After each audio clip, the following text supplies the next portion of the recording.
Mais de 100 anos atrás, um menino de 11 anos deixou sua bebida na porta de casa durante uma noite de inverno. O copo estava cheio de pó de refrigerante dissolvido em água, com um palitinho para misturar. 20 anos depois, Frank Epperson, aquele mesmo garotinho, apresentou sua invenção acidental, o picolé, em um parque da Califórnia, nos Estados Unidos. Não há registros do sabor original do picolé, mas os primeiros foram de cereja, o mais popular, limão, laranja, banana, melancia, uva e até cerveja de raiz. Os cookies com gotas de chocolate são mais novos que os picolés. Foram inventados na década de 1930. Ruth Wakefield, proprietária de um restaurante popular chamado Town House Inn, foi quem deu vida a essas delícias. Há várias histórias por trás dessa criação. Uma diz que Ruth estava sem chocolate de confeiteiro e resolveu substituí-lo por um meio amargo, esperando que ele derretesse completamente, o que não aconteceu. Outra afirma que um pouco de chocolate caiu na massa por acidente. Ruth negou a origem acidental de seus cookies, afirmando que tudo havia sido planejado. Há muitas lendas por trás da criação da batata chips. Uma afirma que elas foram inventadas em 1853 por um chefe de um luxuoso restaurante de Nova York. As batatas fritas eram uma das especialidades desse restaurante e as pessoas pareciam adorá-las. Mas havia um cliente que não estava satisfeito com a qualidade e sempre reclamava que eram grossas demais. O chefe George Crumb fez batatas mais finas, mas o cara reclamou de novo. Então, o cozinheiro fez questão de preparar uma fritada de batatas finas como uma folha de papel. Elas eram tão fininhas que era impossível comê-las usando talheres. E, surpreendentemente, o cliente implicante adorou. A receita dos chips se espalhou e, em poucas décadas, as batatas chips já eram encontradas em todos os supermercados dos Estados Unidos, deixando de ser um prato quente para se transformar em um lanche rápido. O molho inglês foi outro produto inventado por acaso. Dois químicos ingleses, John Willey Leah e William Henry Perrins, esqueceram alguns barris no porão da farmácia por alguns anos. A primeira mistura que eles fizeram era totalmente não comestível por causa do sabor forte. Mas por ter ficado dentro dos barris, acabou fermentando. Quando os químicos redescobriram os barris e tiveram a curiosidade de experimentar o conteúdo, viram que o gosto havia ficado adocicado. Hoje, esse condimento é usado para intensificar até comidas como o chili com carne.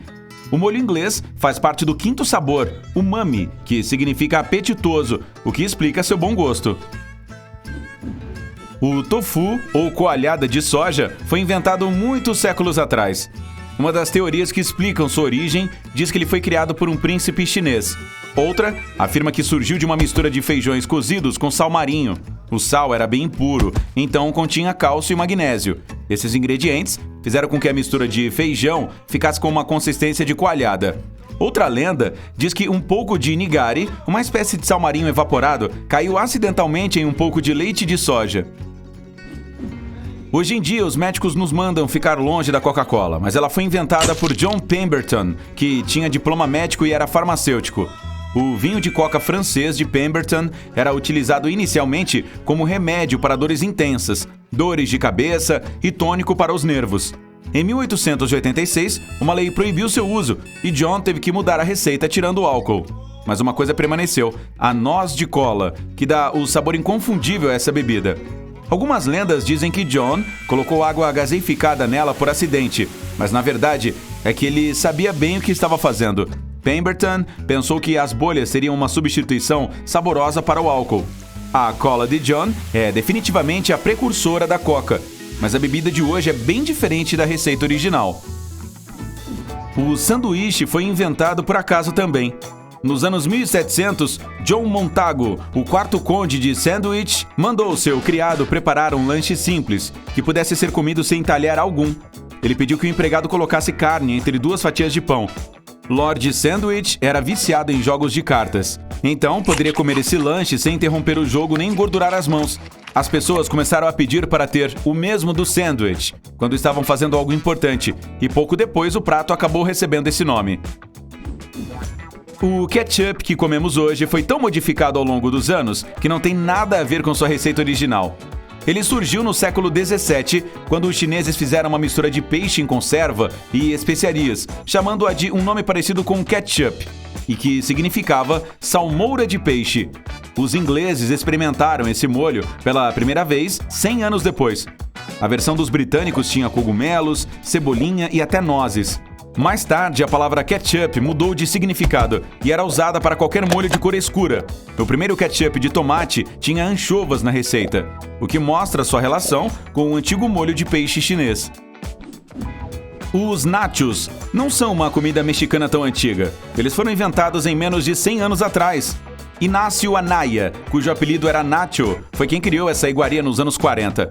Ele era um chefe e um dia, uma cliente perguntou se Nacho poderia trazer um lanche diferente para ela e suas 3 amigas. O cozinheiro viu que as garotas estavam com muita fome e resolveu preparar algo rápido para elas. Ele precisou improvisar, usando os ingredientes que tinha na hora. Então, pegou algumas tortilhas fritas, ralou pedaços de queijo em cima e aqueceu tudo. Para tornar a receita mais saborosa, jogou algumas fatias de pimenta jalapeño em cima. Quando a cliente perguntou o nome daquele lanche diferente, Inácio não hesitou e foi logo dizendo: especialidade do Nacho. Os salgadinhos de queijo eram um subproduto nos anos 30. Edward Wilson percebeu um vazamento de mistura de milho em uma das máquinas de uma fábrica que produzia ração em flocos para animais. Aquelas tiras pareciam interessantes, então o homem resolveu levá-las para casa para temperá-las. Ele percebeu que aqueles pedaços de massa endureciam quando expostos ao ar. O experimento foi um sucesso e mais tarde evoluiu até chegar ao salgadinho famoso que temos hoje. O macarrão instantâneo não foi criado por acaso. Aconteceram diversos erros durante sua elaboração. A ideia principal era dar vida a um alimento que durasse muito tempo nas prateleiras. Após várias tentativas fracassadas, Momofuku Ando inventou um método para preservar o macarrão. Ele era processado de várias formas: cozido no vapor, desidratado, frito em óleo quente e temperado. O macarrão instantâneo era um produto para ricos, já que custava muito mais caro que o tradicional. Outro produto que surgiu meio que sem querer foi o iogurte. Ele apareceu na Ásia Central há milhares de anos. Alguns pastores guardaram leite em um lugar onde havia um monte de bactérias, sem saber. O leite fermentou e virou uma mistura espessa com sabor diferente. Um dos pastores foi corajoso e experimentou. Nada de ruim aconteceu com ele. Então, as outras pessoas começaram a comer aquela mistura também. Hoje, a limonada rosa tem aquela cor bonita por causa do suco de uva ou de corantes. Mas há 2 lendas sobre como ela foi inventada, e todas envolvem funcionários de um circo. A primeira alega que Henry Elliot, que trabalhava em um circo, deixou cair algumas velas vermelhas de canela dentro de sua limonada e ela ficou cor-de-rosa. A outra é um pouco nojenta. O funcionário do circo, Pete Conklin, ficou sem água para fazer limonada e usou a água do tanque onde suas colegas haviam lavado suas calcinhas vermelhas. As peças íntimas soltaram tinta e a água ficou rosa. Pete colocou um pouco de açúcar, algumas fatias de limão e ácido. Ele a chamou de limonada de morango. Os clientes adoraram e as vendas dobraram. Pois é, cuidado com o que se bebe por aí. A Tarte Tatin, uma torta invertida de fruta caramelizada, foi preparada pela primeira vez por engano. 2 irmãs, Stephanie e Caroline Tatin, eram donas de um hotel nos anos 1800. Um dia, Stephanie quis preparar uma simples torta de maçã, mas ela cozinhou as frutas na manteiga por tempo demais. Para disfarçar o erro, despejou a massa em cima das maçãs e levou ao forno. Quando a tirou, a torta estava com muitas marcas de queimado. Quanto azar, hein? Stephanie não queria que os hóspedes vissem aquilo, então virou a torta de cabeça para baixo e a apresentou como uma receita recém-inventada. Os hóspedes adoraram e pouco depois, a torta se tornou o carro-chefe do hotel. Ok, tenho que ir. Esse vídeo me deu uma fome.